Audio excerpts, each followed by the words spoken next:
Okay, everybody, we are live with our January 1st webinar of 2018. We're very honored to have Jay Stringer here with us today. I'm coming to you live from Orlando, Florida. Jay is coming to you live from Seattle, Washington. Seattle, Washington. So we're excited to be, both ends of the United States coming to you live on this. And let me introduce Jay really quick, because Jay actually came out to our office. How long ago was that, Jay? Was it September? A couple months? Yeah, a few months ago, Jay came to our office and presented some research that he had done to our staff. And we found the information so fascinating that we wanted him to come and present some of that to you, all of you, because we found it very relevant to all of our journey on this process. And so we're going to be talking about lessons from research on 3,600 individuals quitting porn. Fascinating research. And Jay Stringer, just to give you a little intro to Jay, is a licensed mental health counselor and researcher from Seattle, Washington. He is an author of the upcoming book, Unwanted: How Sexual Brokenness Reveals the Way to Healing. He has been working on the front lines of the demand of pornography and commercial exploitation for the last decade, and is involved in the City of Seattle's sex buyer program that works with men after they have been arrested for soliciting women for prostitution. He is speaking with us today about the research that he recently completed from over 3,600 men and women trying to quit pornography. So again, there's so much to dive into here, so let's not delay. And Jay, here's my first question for you. What made you want to do research? And what got you into this? Yeah. First of all, thank you for having me. It's an honor to be back with you all.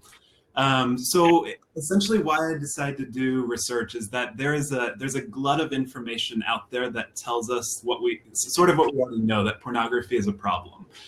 We know kind of the average age of initial involvement. We know what pornography does to things like erectile dysfunction. We know what pornography does to marriages. But it's really not addressing what is the why. So what are the key drivers that actually influence people to get involved with porn and stay involved in porn? So as a licensed mental health counselor, there would be a lot of people that would come into my office, and they tended to come from two different branches.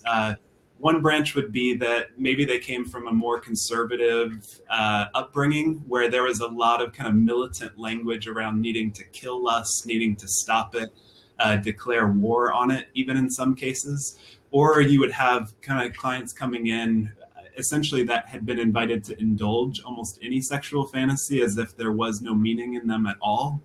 And so kind of just seeing these patterns emerge over and over again in my office, I realized that unless we really change the conversation, we're going to continue to consign a lot of men and women to the same predictable patterns over time.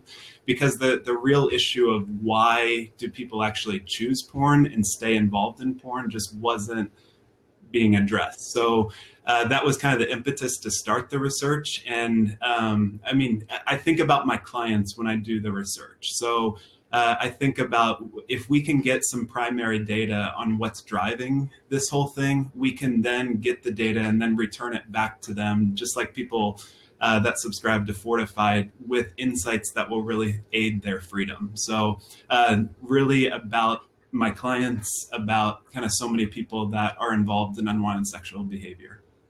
Awesome.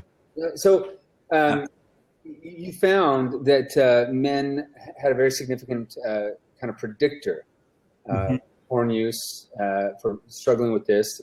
What did you find? Yeah.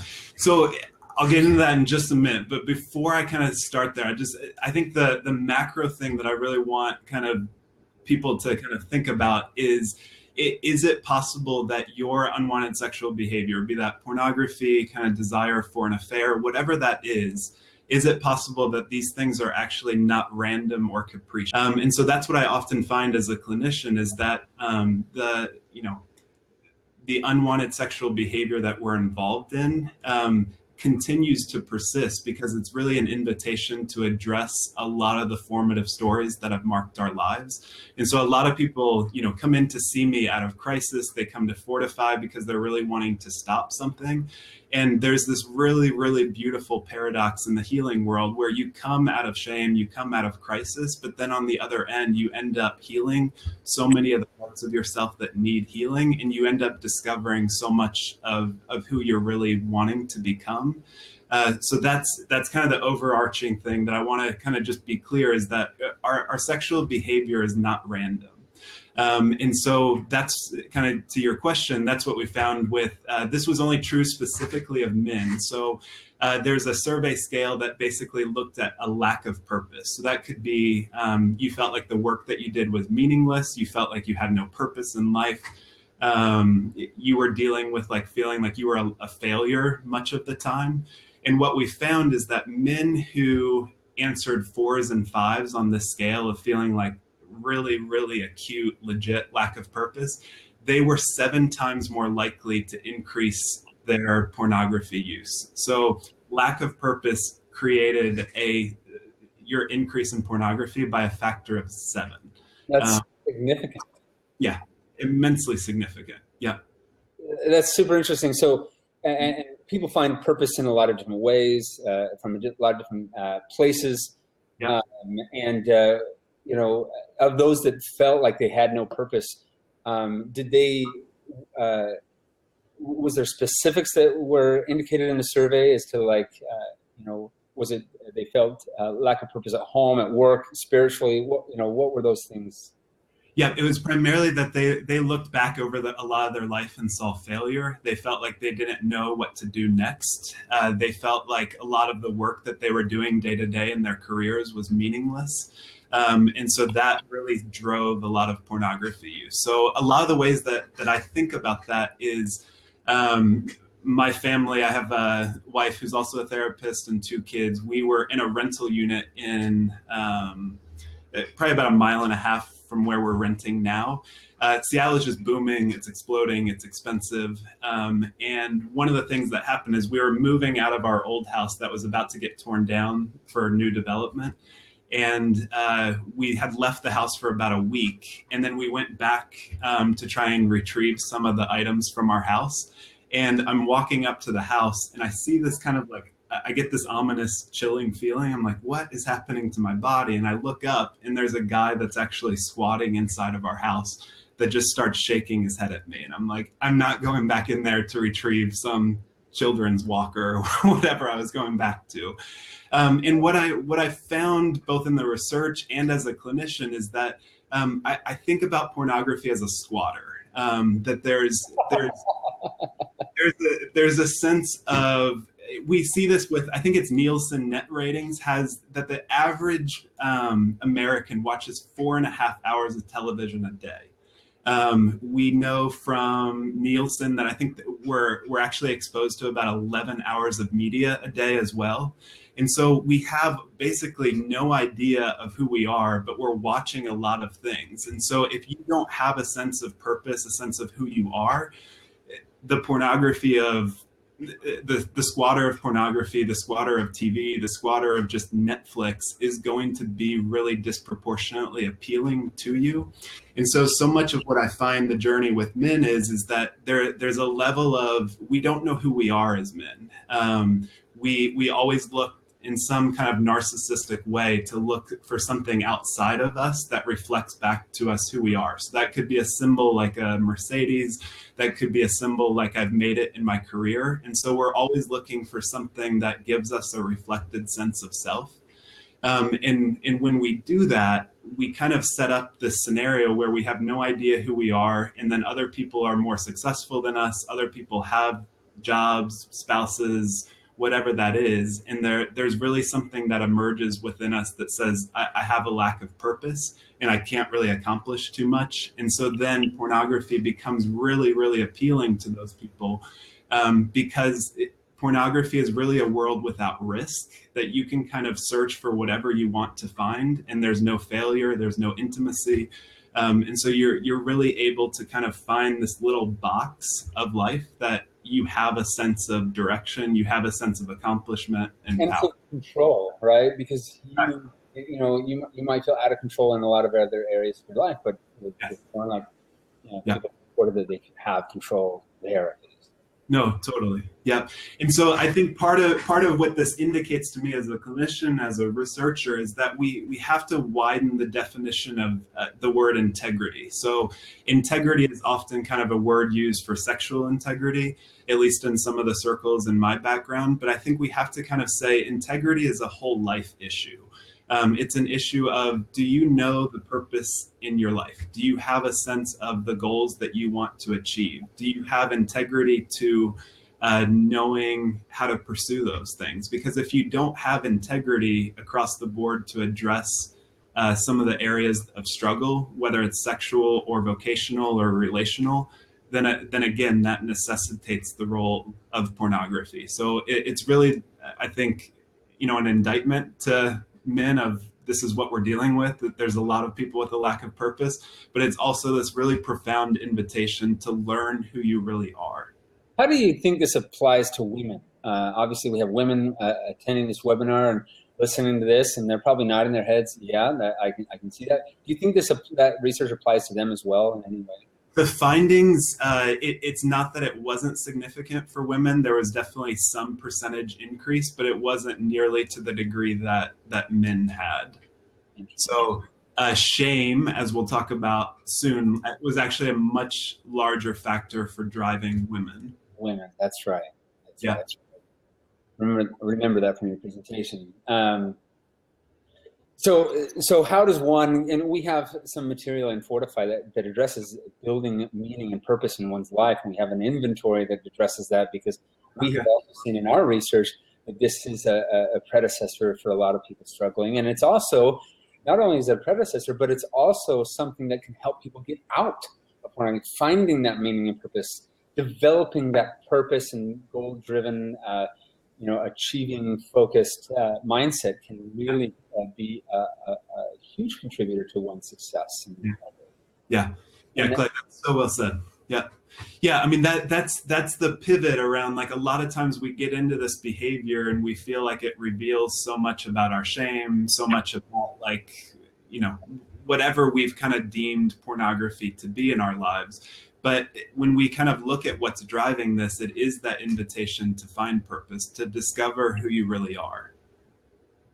Vinny has a question, and I want to remind all of the listeners here that if you have a question, please ask it here in the live feed. We'll try to get to it. Jay's, I'm going to be throwing some questions at him as we go. Vinny had a good one here. He said that we hear more and more about developing healthy connections with others and ourselves. Would the finding of purpose in our lives be synonymous with making healthy connections with ourselves? Yeah. Vinny, that's a great question. This was specifically more geared towards, like, a sense of vocational purpose.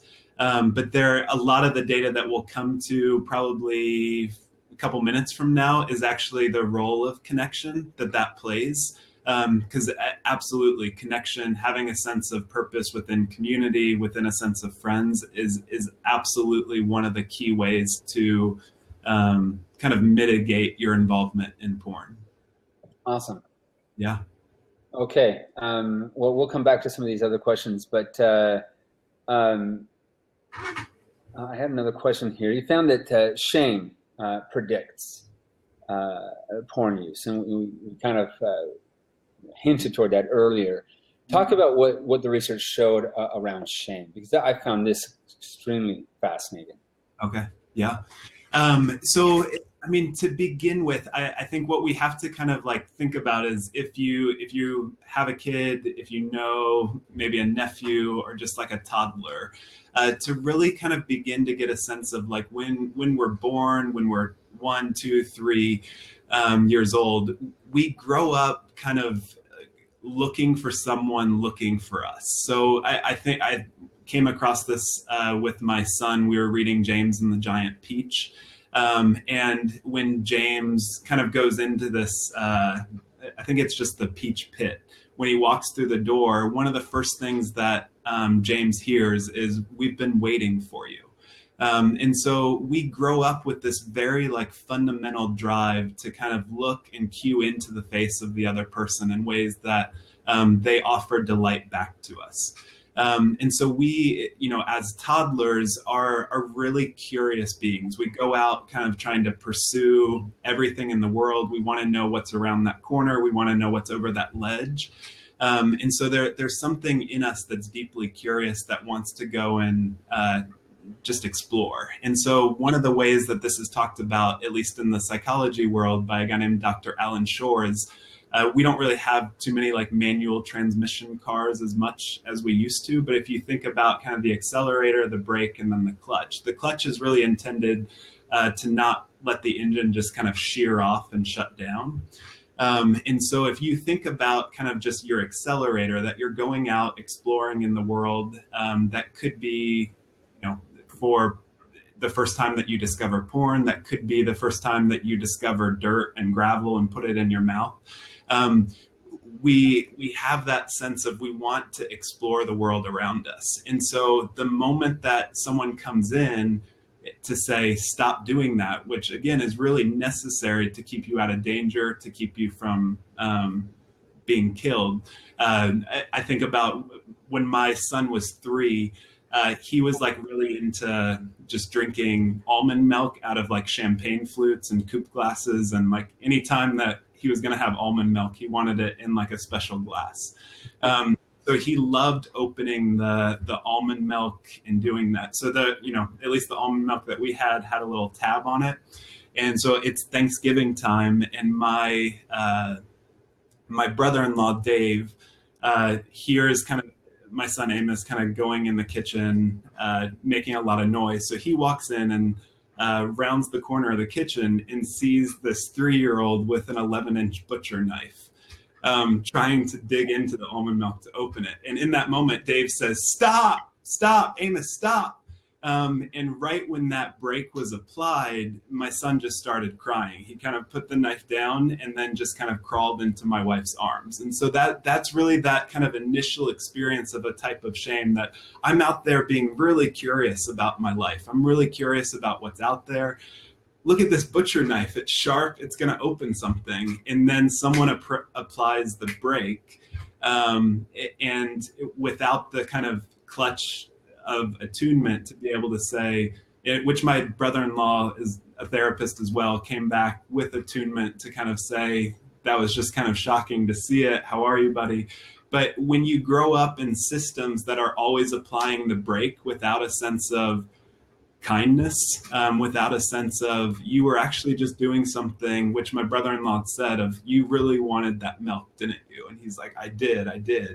And so that's really like what we're growing up supposed to experience from the world around us, from parents, families, friends, teachers, is really the sense of, you're a really curious kid, and we bless that. But again, when we begin to get involved in behaviors that different, whether it's religious societies, family cultures, really doesn't matter. When people begin to kind of reflect back to us, you shouldn't be doing that. And if you do that, it means that you're sick. It means that you're perverted. And if you're really going to do this again, then there's a major issue with you. And so that's when kind of the experience of shame really begins to kind of get established in our life. And so one of the things that's really paradoxical within shame is that a lot of my clients, and I would say people in the research, which is why I named my upcoming book Unwanted, is really people begin to feel that their behavior is unwanted, but then they also themselves feel unwanted. Okay, interesting. I do have a couple questions here from some Fortify users. AOA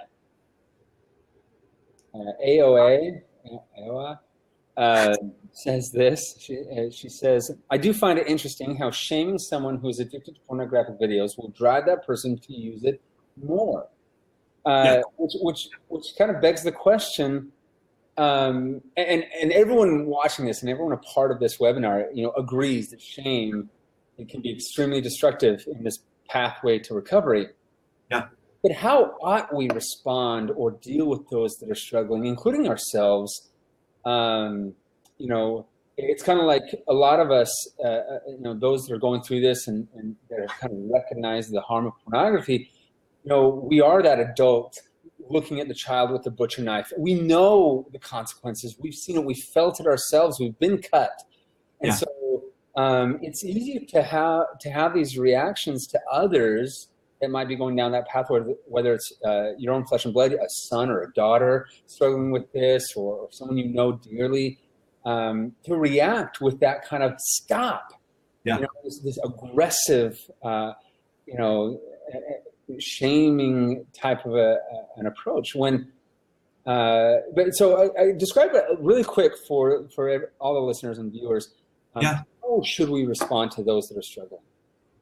I think fundamentally with kindness and curiosity, that kindness is really what changes the human heart. It's what changes behavior. So again, with my son, to kind of go back to that story, like if every single time he goes there, we say like, stop doing that, you're annoying us, like, would you realize how irresponsible you are?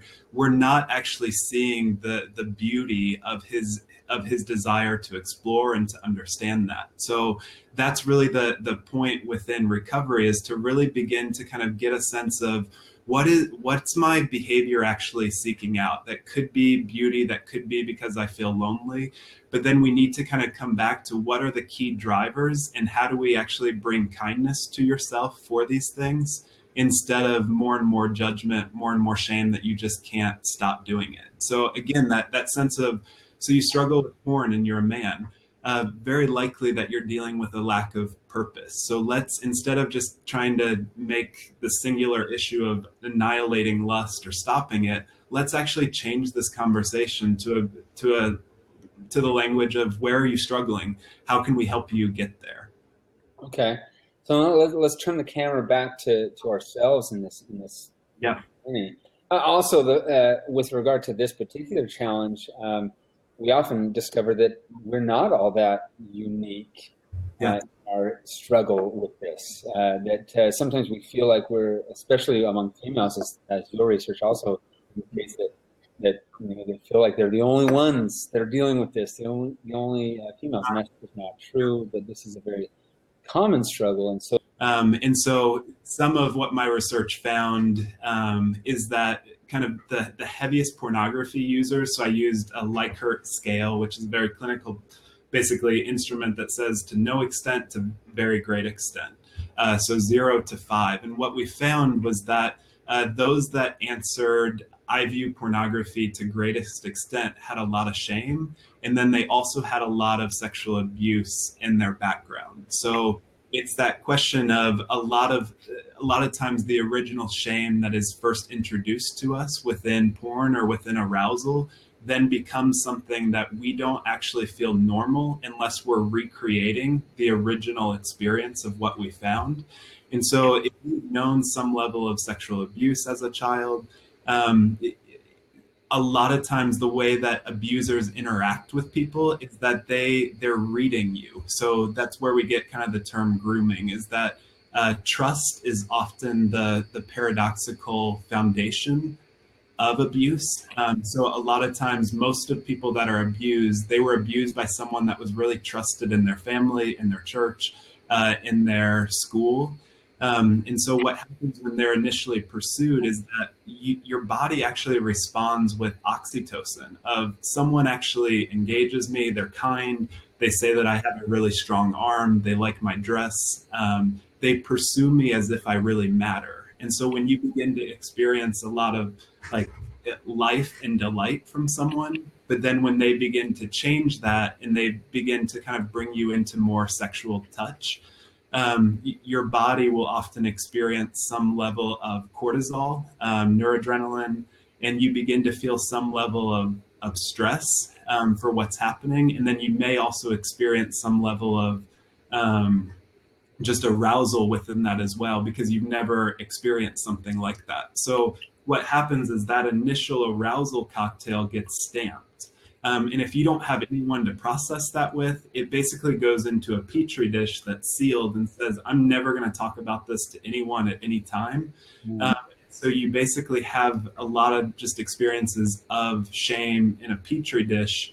And later in life, you actually don't feel sexually normal unless you're recreating the original shame. So you're trying to go to sexual behaviors that give you a sense of connection, maybe oxytocin, some level of stress of what happens if someone finds out about this, but then also some sense of arousal. So that has to be the invitation to shame, is that we all have shame, and shame is a really in some ways natural process of life, that there's shame that kind of drives us deeper into our behaviors, and then there's actually a sense of, I have shame as a man. I have shame for what I went through in middle school. I have shame for some of the sexual behaviors that I've participated in.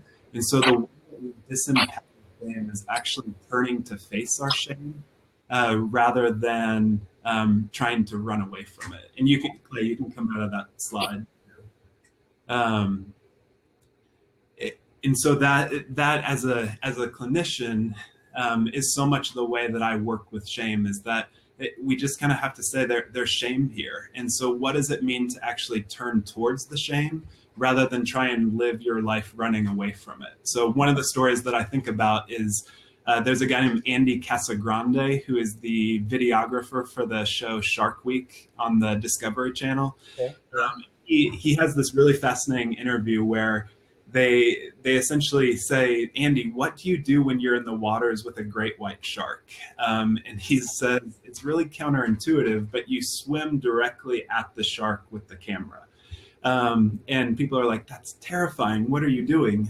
So what he says is that it kind of triggers a defense mechanism in the shark, that the shark kind of comes up cautiously and bumps into the camera, realizes that it's not food, and then says, I don't know what in the world this thing is. I need to get away. And so what the great white shark does is that it swims away. And he says, when that swims away, that's when I make my escape. And he has this fascinating phrase that says, if you don't act like prey, they actually will not treat you like prey. And to me, that's the role that we need to do, kind of revise our understanding of shame, is that we all have it. We've all had those brakes applied without a clutch. We've all participated in behaviors that have made us feel some level of shame for whatever reason. But when we turn towards the shame and name it, we really disempower its power. So much of the power of shame in our lives is really derived from our flight from it. And so the way that you disarm the power of shame is to actually turn towards it and own it, and then begin to invite other people to a greater reflection of your story. So I mean, now I can see my own face through an app, through a mirror, but when we're walking around for most of our lives, we actually can't see our face. So we need other people to reflect back to us who we are, like our journey into sexual behavior that we don't want. And so again, just that pivot away from, yes, there's shame, but the way that we disempower it is to actually turn towards it. Now, there is, a difference between shame and guilt. Yeah. And there's a healthy relationship that we have with guilt, as it kind of informs us of things that we may have, crossed boundaries that we have for ourselves in our own lives, commitments that we've made. And shame. And sometimes I think, particularly today in our culture, we've kind of put those two together, and anything pointing to maybe some improvements that we need to make in our lives or some things that we may have done wrong is quote unquote shaming. And Brene Brown, who's, the expert on shame, yes. She talks about that distinction and that separation. I wonder, with all this talk about shame, and I know we have some other things we want to get to, could you real quick talk about that distinction for our viewers? Yeah, I mean, to be honest, I'm still trying to understand the role of shame versus guilt myself. So the classic kind of distinction is that shame basically says that I am a mistake. Guilt says that I've made a mistake. And so I think that there's truth in that, but I don't know. I'd be curious your thoughts on it as well. That there's some shame that kind of says that things that I've been involved in are, maybe I do actually feel like I'm a mistake. But that a lot of times that happens to us in the nature of trauma, where we go through kind of maybe it's a season of abuse, maybe it's a season of dependence on some type of behavior. And without kind of like a sense of community or people that are curious about us, that's where we really begin to feel unwanted. And we feel that level of shame. So I think there is a difference between guilt of, I messed up in this one area, but I really want to kind of move on from that and learn from that. That's really healthy behavior. Yeah, that's a healthy relationship. Like, I did something wrong, not I am wrong. Yeah. Or I am, all those other things. So we could spend so much more time on shame. There is one question that I think would be is represented by many others, and it's, what do you mean by turning toward the shame? What do you mean by that? Mm-hmm. Yeah. So, I mean, we see this a lot of times within, especially people that are involved in maybe pornography, in a kind of a system that says that you shouldn't be involved in it. So a lot of times we try and develop hiding behaviors because we don't want the community to kind of see us as someone that's doing something wrong. And so a lot of times in those communities, part of what we need to do is to turn towards the thing that's true of us. So I've had to do this a lot in my life within kind of in college when I was more involved in pornography, at places of kind of connection with my wife in terms of a lot of the ways that maybe some of my anger has played out in the relationship, that oftentimes I want to try and act like it's not real, it's not true, that maybe I'm not kind of a man that gets upset, but the more that I can turn towards the things that are actually true of me, the more that those things actually loosen their power. So the ability to kind of turn back to my wife and say, I know that I really hurt you. I know that there's something about my anger, about who I am, that's really driven you away from me. So the more that I can turn towards the things that are true of me, again, those features are disempowered. So turning towards it could be joining Fortify. There's actually an issue going on, and I'm going to turn towards it by getting involved in a recovery program, some sense of joining other people on the journey. So I think there's so many different ways that we turn towards shame. Awesome. Well, why don't you hit this one real quick? I think this is interesting. Yeah. So a lot of times we talk about this in the treatment world of how do people actually change? And one of the ways that we break free, some people would say, is to actually pursue connection with people. So this is kind of what your other user was asking, is what's the role of connection? And one of the things that we found is that when you actually pursued someone to talk to, you actually saw a 22% reduction in the amount of porn that you viewed if you actually pursued someone routinely to talk about your struggle. So really, really helpful if you don't have anyone to talk to find someone. And what the research found is that only 20% of people actually had someone to talk to.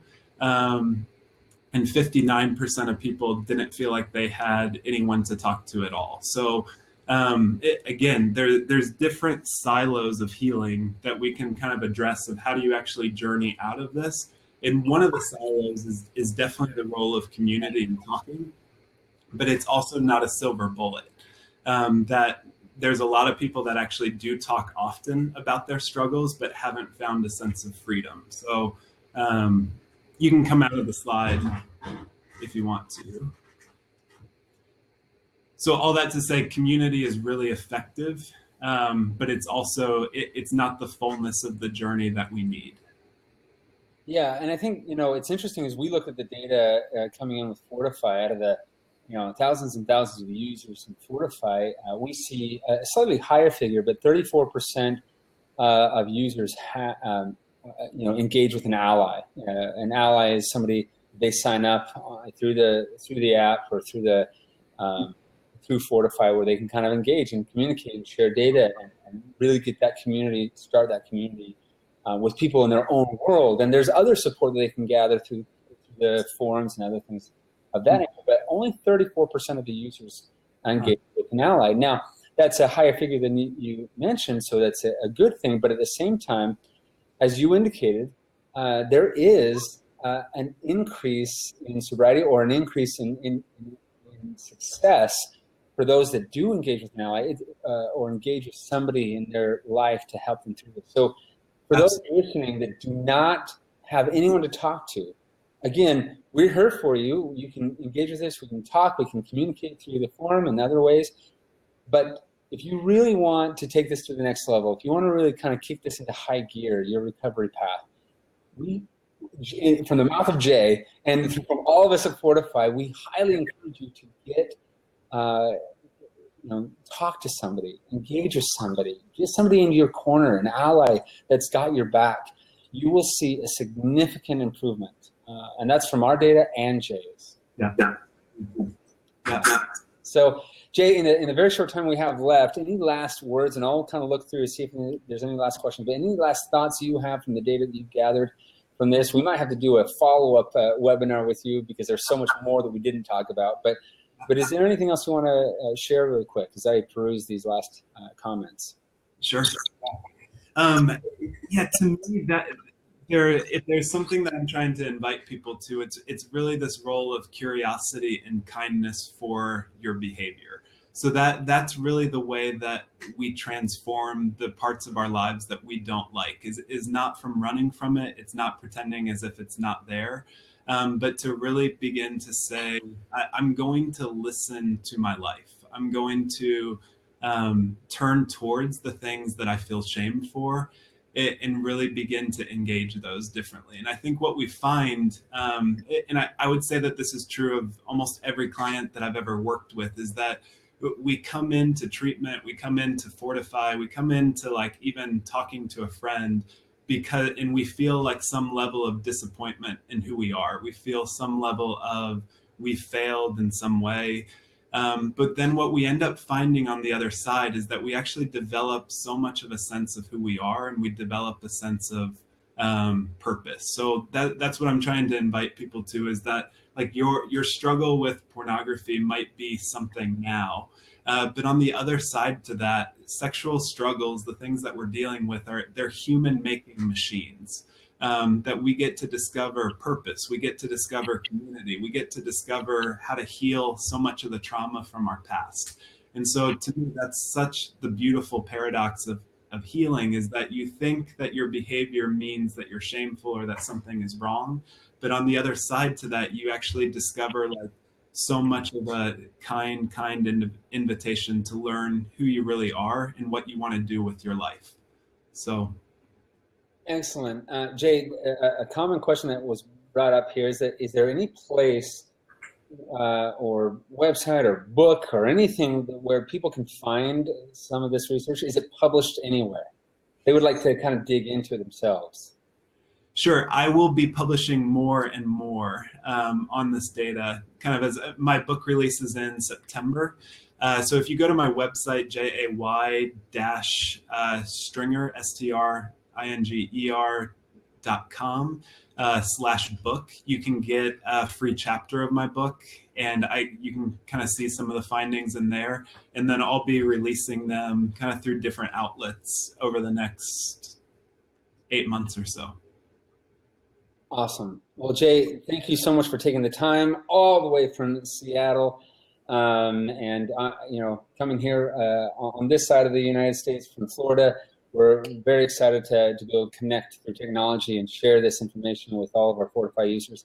And I'm sure that all those that participated today have been greatly benefited, and those that will watch this in the archives, we thank you so much for the time, your research, your work in this field, and we're excited for all the things to come from your work and your research. Well, it's so good to be with you, Clay, and your audience. So it's such an honor and a gift to be here today. So thank you.